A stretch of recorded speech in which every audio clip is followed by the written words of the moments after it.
Hello there, brave warrior types of learning stuff and knowledge junk. How are you going? Recently, I bought a really nice set of speakers. You know, the ones that have the 9 of them and they just sit around you in a great big circle. And I know that it's good for entertaining me, but I thought that perhaps I could use them for also entertaining a subset of the internet. And without turning them up to 1100 so that you can hear me from your portion of the world, it seemed a little bit difficult. So let's make a non-Newtonian fluid. Before we get started with this week's experiment, let's take a quick look at what we'll be doing. Did you know that a traditional fluid is defined by its tendency to continuously deform, that is, flow, when a stress, that is a pressure or a tension, is placed upon it perpendicular to its surface? Perpendicular is this one. Sorry if it feels like I'm talking down to you there a little bit, but I've recently learned that there's actually a few kids who watch these videos, which is brilliant, and I want them to get the most that they can out of them.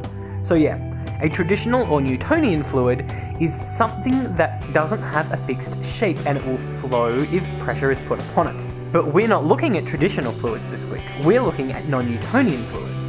And non-Newtonian fluids are fluids which don't follow all of the rules that traditional or Newtonian fluids follow.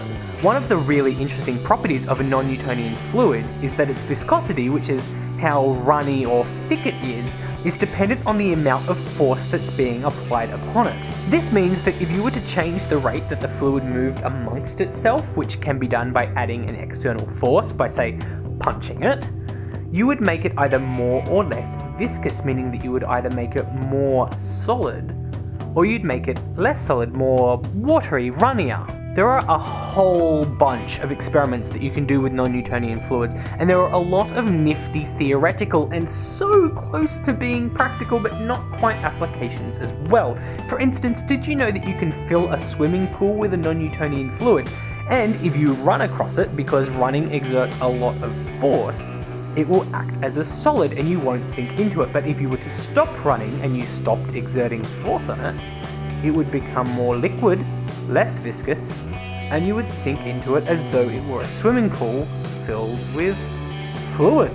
They're also trying to turn this into somewhat more practical applications. For instance, they want to make fluid armor out of it so that when a force meets it, for instance a bullet, it'll stop it, but otherwise it's really easy and comfortable to move around in. Like most of the science stuff that I talk about on this channel, however, I think this one is definitely best demonstrated, and I think that you will get a much better understanding of what's going on when you see it in practice rather than just hearing me talk about it. Again, I'm highly encouraging you to try this one at home because it's kind of fun, really cool, and it can get a bit messy, so go for it. All you will need is 1 cup of water, 1 and 1.5 cups of cornstarch, and a little bit of food coloring if you want to make it pretty. I mean, the food coloring is optional, but why wouldn't you want to make it pretty? Pretty science is fantastic.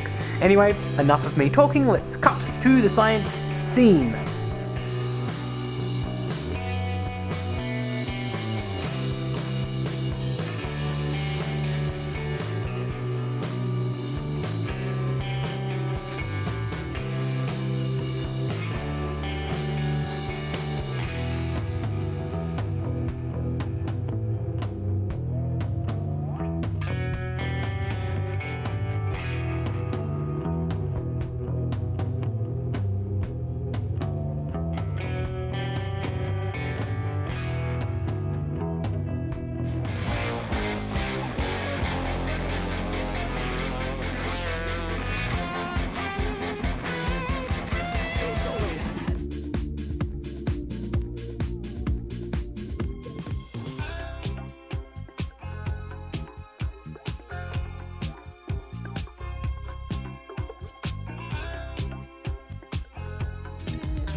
Subscribe to my channel, like and share the video, do these things, and you might stop the snooze.